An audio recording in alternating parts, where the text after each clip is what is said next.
Guess who's back? Back again. This Exchange 0 days. Yeah, seriously, really. Guess who? Layoff edition. And defense contractors learn a lesson in self-defense. These stories and much more on today's episode of MSP Dispatch.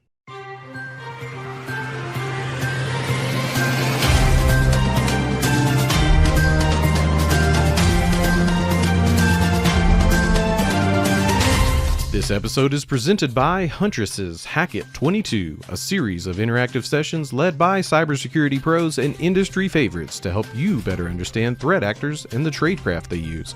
Running November 14th through 16th, with 2 chances to catch the content, plus a separate optional 0-day workshop. To register for Hack It 22, visit this Huntress site. Additionally, for a chance to win one of 5 free 0-day sessions, register at go.oit.co/hackit22. Good morning and welcome to the October 7th episode of MSP Dispatch, your source for news, community events, and commentary in the MSP channel. I'm Ray Orsini, joined as always by my co-host, Mr. Tony Francisco. How you doing, Tony? Excellent. Where are you right now? Because I am clearly in Florida. I am Where's at Ray? the Sapiens Crescendo User Group Conference in Florida, in Aventura, Florida. So I'm doing this live from our hotel room because in MSP Dispatch, we make sure we always have the news to our MSPs. We don't care where we're at. It doesn't matter, and you're so engaged. I love it. I don't think everyone understands how engaged we're actually with the community, doing the shows from offsite, wherever we are, 2 times a week. We've got an amazing production staff on the back end that's actually listening right now. Doing all the hard work. Yeah. So, Tony, I like to bring up interesting topics for the opening of the show. Yes. I know you're a competitive guy. You're really competitive with your BJJ and just competitive in business. And, so you appreciate this. But competitive fishing, okay? There's a story that I saw on CBS of 30 teams, 32-person teams were going out fishing for a $28,760 prize. The top winning team brought in fish that had to have 5 fish that had to have a cumulative weight of over 16.89 pounds to win. So when they won, the crowd really wasn't impressed with them. They were just, whatever. And they were taking pictures. They decided to look into this a little more. So they cut open the fish. And apparently they had put not only lead weights, which if you're going to cheat, that's the go-to, right? That makes sense. But they also put like pieces of other fish in the fish. Right? Exactly. So they put pieces of other fish in the fish, and it doesn't make any damn sense because fish doesn't weigh all that much to begin with. Listen. I want to put this very upfront in front of everyone, in front of the world. Maybe they're being more efficient. I personally put condensed milk in my milk so I get more milk out of my milk. Maybe they're putting more fish in their fish to get more fish out of their fish. They're so showing how much more fishy their fish are. No. I don't know if you meant it on purpose or not. The pun of fish, like fish, efficient. Yeah, no, I'm sorry. Anyway, the brilliance of the Tony Francisco commentary. But speaking of brilliance, we called something a little bit back. I'm going to go ahead and, Simon, play the tape. Now I should mention, this has not been officially confirmed by anybody, but there's been enough rumors going around that I'm putting this out there solely as a rumor that CISA may have purchased BNG late last year. This has been unofficially confirmed by account reps at BNG, at Connect Booster, and others in the industry. We are not reporting it as officially yet. I want to be very clear on that because neither CISA nor Connect Boosters come out officially saying it. But this is in line with the 3-year contract terms CISA is most known for. So, I don't want to say we called it, but yesterday.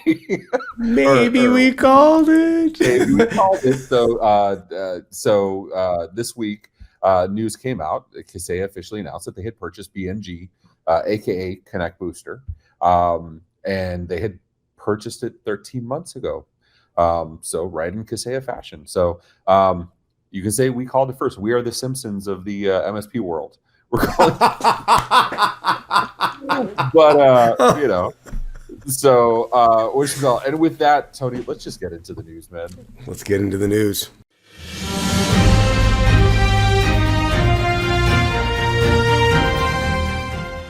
In our first story from darkreading.com, Microsoft updates mitigation for Exchange zero-day hack.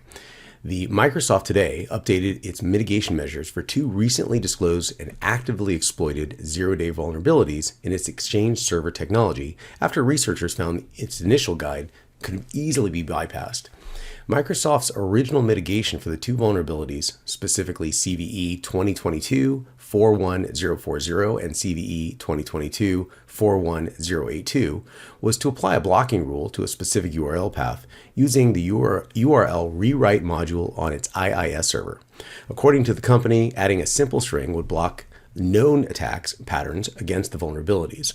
If you like access to that particular string, you can please look at our show notes. A map of devices from Shodan search engine that security researcher Beaumont generated this week shows tens of thousands of systems around the world that would appear to be running a vulnerable version of Microsoft Exchange Server. Ray, let's just talk about this briefly because there's so many facts about this particular story and it is terrifying. And I want to really point out the audience that we address is the MSP community, the managed service provider, the technology service provider, even the VAR, the value-added reseller that originated from the 80s into the 90s. Everyone used Microsoft Exchange. And for the audience, quick edification, I was one of the inventors of multi-tenant Microsoft Exchange. So I watched the struggle between installing an Exchange server on an Exchange application on a server, configuring it, managing it, getting it up and running, and then seeing a hosted version, which was basically in someone else's garage.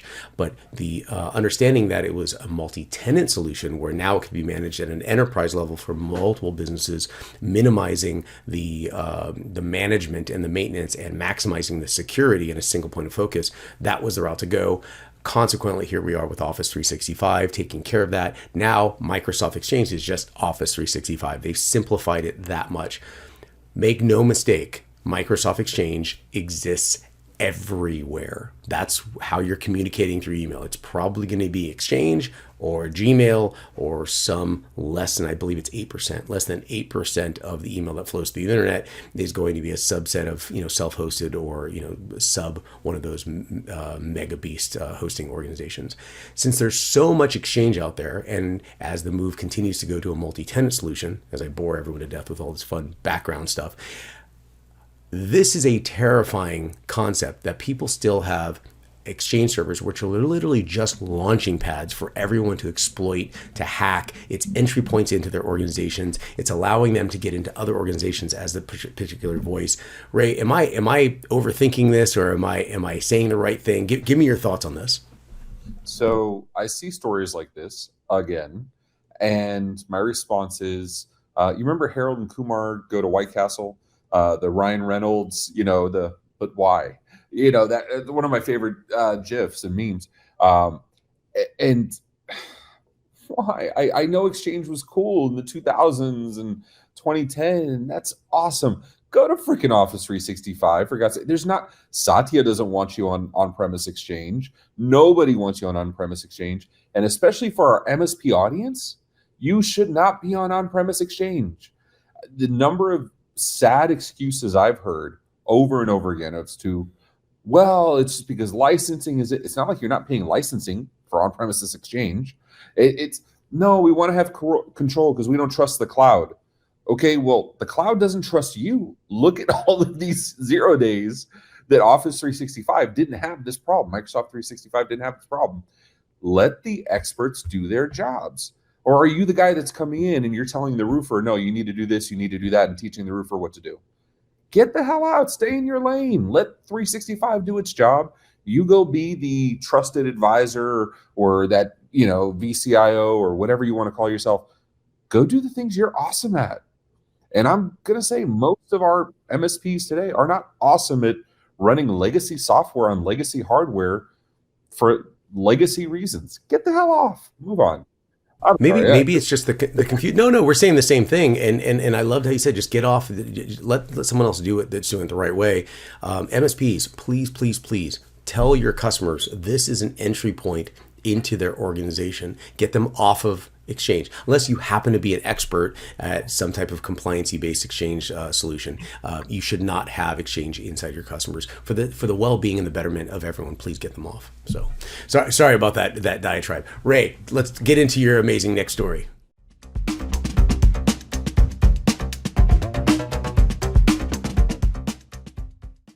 So my next story is now more amazing because Tony said it was. In my top story number 2, half of CEOs considering workforce reduction soon. And this is reported by Andrew Keshner on MarketWatch.com. Most CEOs around the world agree that a recession is on the horizon. We've talked about this before in MSP Dispatch. Labor market data showed 1 million fewer job openings in August compared to July, and job openings fell below 11 million for the first time since last November. Recent surveys showed that 51% of CEOs in the US will be considering reducing their workforce in the next 6 months, and 60% of managers said that remote workers will be the first and most likely to be laid off. Additionally, 45% of CEOs in the US said that working arrangements for office jobs in the next 3 years would be hybrid. 34% said it would still be on site, 20% said it would be fully remote.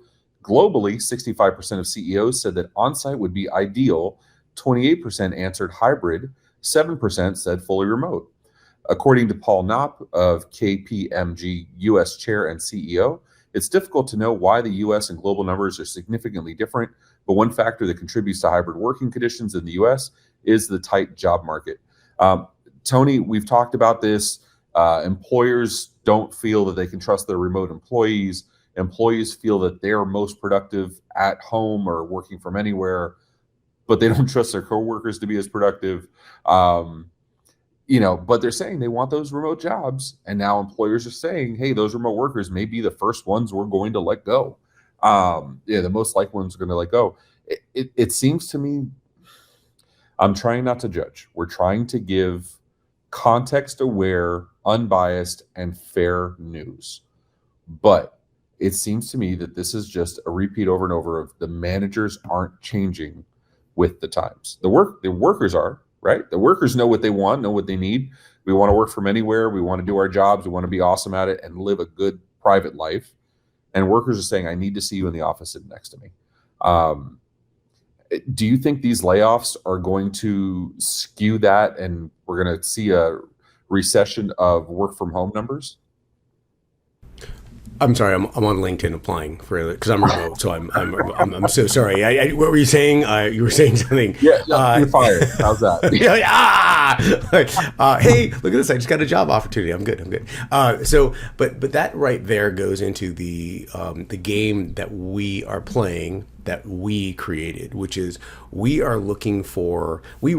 everyone is so excited about this new elastic capability of finding talent outside of the driving distance that we were all used to have. We had to live, throughout the 80s, 90s, and 2000s. Now you can find anyone to do anything anywhere. So that elasticity, the ease of use, the out-of-the-box ready employee is awesome.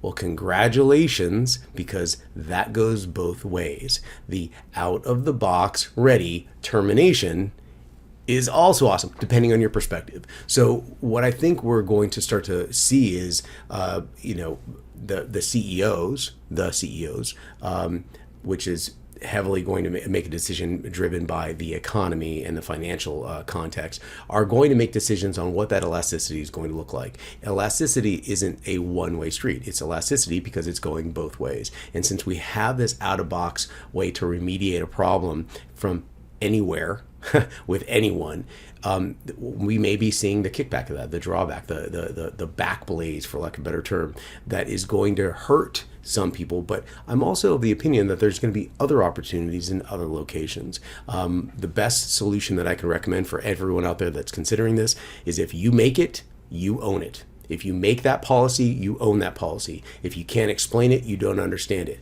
Since you made it, you understand it very well, and you can explain it to others, and they know that you can explain it well, which means you understand it well. You're not going anywhere. So the more that you actually create, and you almost you indemnify yourself, for lack of a better term, to that particular company because you are so valuable. But there is going to be a huge pushback. Ray, am I overthinking this? Because I think it's going to go both ways. I love your manager, concept, because I think that's the key of the problem. I think I just said the other side of it. So I'm thinking, up to now, the last 2 years has been extremely employee friendly, right? The employees have had all the power. Employers are struggling to find good staff, and the prices are going up, and employees could ask for basically whatever they wanted at the interview table, right? So they could sit there and say, no, I'm going to require a good work-home life balance. I'm going to require working from home. If not, I'll find another company that'll support that. Now with the oncoming recession, where the employers are kind of taking the power seat back over, I wonder if maybe, the employees aren't going to have the same strength. And so maybe they're not going to be able to impose their will on the employers. Yes, there are many employers, us included, that are fully embracing the work from anywhere, and others are going to continue to do so. I'm hoping it doesn't die off. I'm hoping it doesn't go back to the status quo of the 2010s. I feel we're so much better off today. I don't know. Let us know in the comments. Let us know, if you're an employer, what are you planning to do? If you're an employee, if your employer said, I want to go back to work, I want everybody back in the office, is it really going to affect you? Are you more hesitant to go looking for jobs if you're already looking for jobs? Let us know in the comments. But our next story, Tony, everybody's getting breached, even the defense contractor.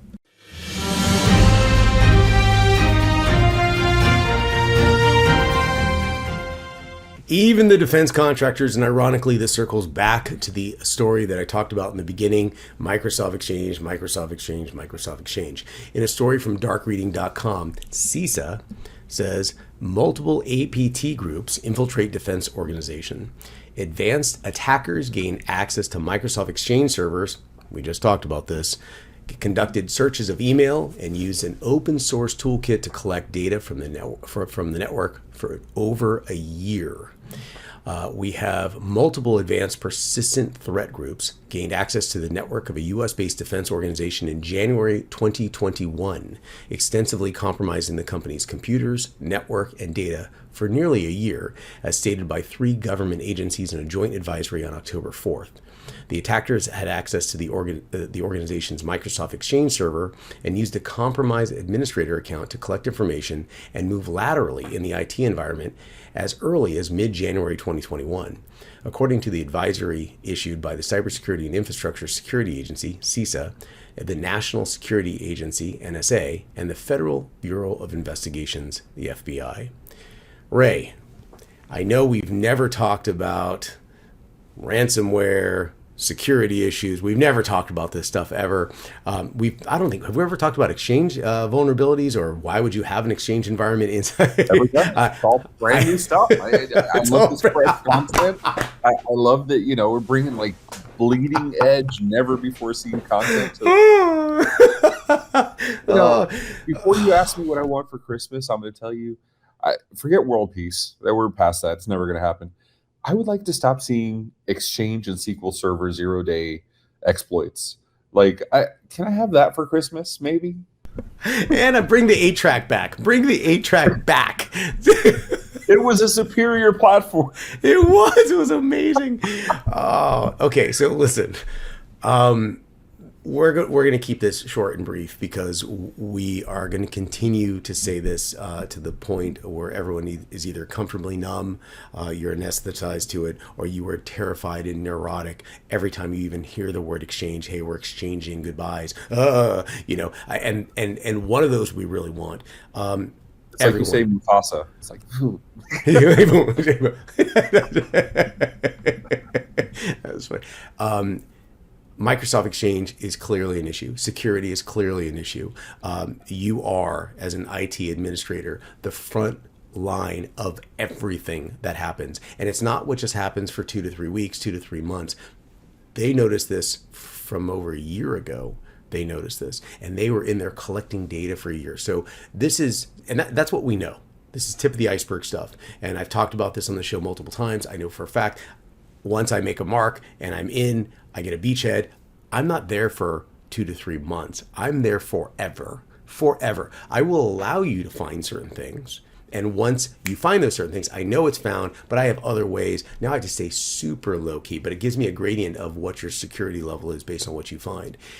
Please, please, please update your stuff. Ray, any final words? Because we've never talked about this before. Stop it. No, so we have polled the audience. We've asked before, do you want us to keep covering this stuff? This story actually was proposed by Isaac Good in our Discord, in the MSP Media Network Discord. So we'll put the link in the show notes. Go join so you can propose your own stories. So we've had the feedback. They want us to cover it. I don't know if they want us to talk about it or just tell them what's going on. Give us some clarity here. Tell us how much you care about us screaming and waxing poetic about not having Exchange servers. Or maybe you just want to take this clip and go show your clients on why you're moving to the cloud. Maybe that's, and if you want that, Tony and I will do that for you all day and all night. But what do you say we get into the notable mentions? Let's do it.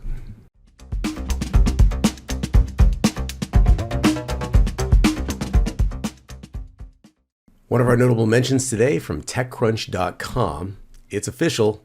Elon Musk is buying Twitter. It sure looks like Elon Musk's $44 billion Twitter takeover is actually happening.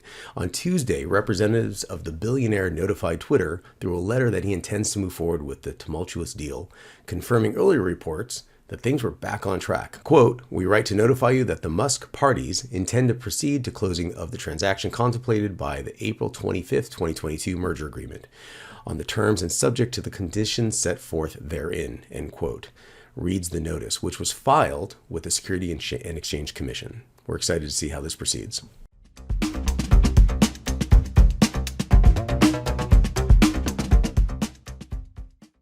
And some community feedback from the YouTubes. That's per Ray Orsini, by the way. Connor Swam says, "Once again, I always come for at least the outtakes. Simon and super cousin Danny laughing always gets me a chuckle. From me, haha. Thank you very much. The outtakes are hilarious. If you haven't stayed for the outtakes at the end, they're usually awesome. We do our best to minimize your humor, but it doesn't work." In our next feedback from Daniel L., quote, "How is Barbie Girl not on there?" You are absolutely correct. He's referring to the songs, the worst songs out there, and I think you may have a winner on that one, Daniel. Next, The Pops, quote, "Good discussion on absolutes in the AV security industry. There are no absolutes other than being absolute. If anyone claims they can do anything 100%, get proof and be suspicious." Oh, I can't tell you, you are romancing me publicly with that statement. Thank you. And finally, from DiscJosh23, "LOL, Tony, how many takes did you have for that article? You have no idea how many times during the hurricane, the power kept turning on, off, on, off, and everyone was going crazy, but the team was so supportive of all of that. I don't know what actually occurred in the outtakes. You know why? Because I couldn't watch it because we had a hurricane here in Tampa. But the feedback was amazing. Thank you very much. We strongly recommend that you make as many comments as possible. It actually helps us put some ideas together as we move forward with the next show. But again, thank you, everyone.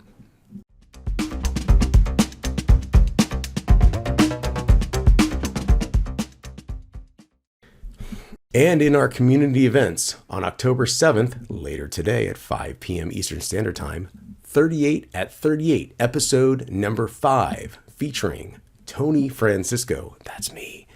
I'm excited about this one. On October 10th through the 12th, an in-person event, GlueX in Miami Beach, Florida. On October 12th at 12 p.m. Eastern Standard Time, Build It Better discussion presented by Everything MSP. And on October 13th and 14th, an in-person event, GrrCON, Grand Rapids, Michigan. On the 14th at 10 a.m. Eastern Standard Time, MSP Dispatch weekly wrap-up presented by Ray Orsini and Tony Francisco and the MSP Media Network. Hi, I'm Aaron, and I'm a jobaholic. We all have something in common. We all have a worst job story. Each episode, I'll welcome one guest to share their most insane worst job story. And in return, I'll share one of mine. Join me the first Friday of every month for new episodes of 38 at 38. So how'd you like today's show? If you liked it, hit that thumbs up button. If you didn't, hit it twice. And if you want to hear more, go ahead and hit that subscribe button on YouTube or your favorite podcatcher. Did you know we also have a Discord where we post stories all week long? Go ahead and join there, and you can propose your own stories or even vote on which ones we're going to cover. As my friend Rich Banky says, make sure to tell a friend. And also be sure to follow us on social media at MSP Media TV. Have any questions? Email news@mspmedia.tv for answers on the next episode, or leave us a voicemail, 833 MSP Network. All right, Tony, we laughed, we loved, we commented, we almost got breached, we screamed, but thank you so much for your commentary, insight. I appreciate you, dude. Love you, man. Hey, safe travels. Great to see you engaged in the community, and be safe out there. All right. Take care, everybody.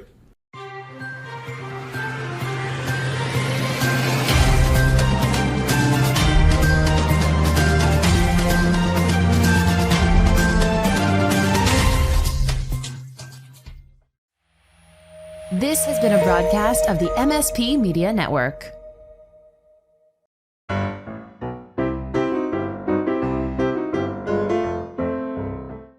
Quote, we write to notify you that the Musk parties intend to proceed to closing the transaction of the contemplated... ready? Get my fleek going. No, okay, hold on. I know someone's laughing in there somewhere. Okay.